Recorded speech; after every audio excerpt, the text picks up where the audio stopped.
I think being isolated is one of the worst feelings in the world. You don't realise just how far down you've gone until somebody comes and talks to you.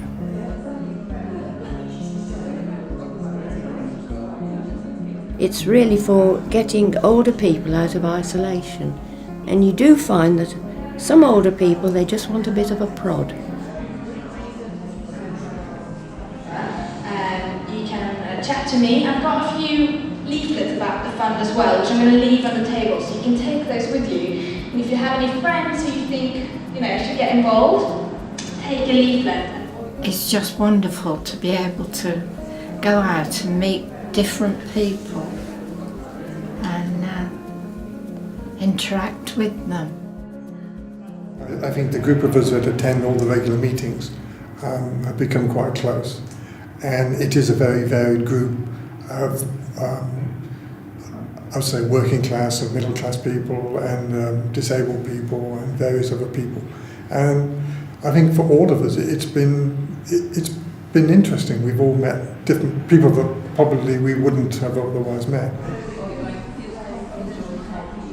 I think for me it is just the social contact. It's meeting people and making friends there. And also making a contribution as well. They make an effort to find out who's isolated, how they can get in touch with you, and what they can get you involved with.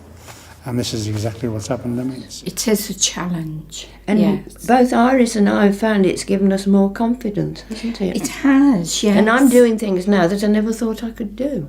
The whole prospect of growing old and having to depend on others, is quite frightening. Because the thing I've learned from ageing better is that the things that are likely to lead to major changes in your life are the loss of a partner or the sudden onset of illness. And both of those things can lead to social isolation. Yeah, because my husband was diagnosed with Alzheimer's, and it sort of really kicks you in the teeth. And you sort of think, well, where we're going to go, and he became isolated and I became isolated, and I've sort of thought, well, we've got to find something out there that we can do together. It's brought me out more.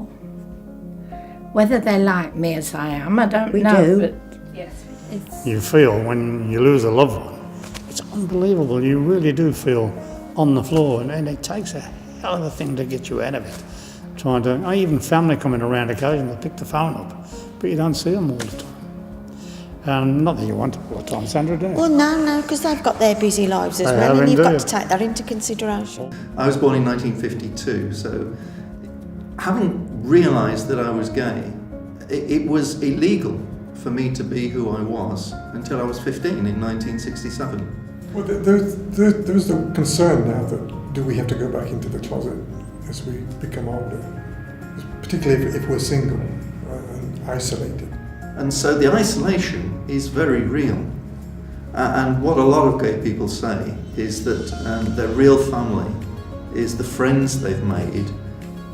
and I like doing things. I like to keep busy because I think it helps the brain. It does, yes. And I find being involved with this, if I've got any aches and pains, I forget about them when I'm involved. But you can't go knocking on everybody's door and saying, we know you're on your own, would you like to come and do such and such a thing? It's helped me to meet a lot of people and get me out.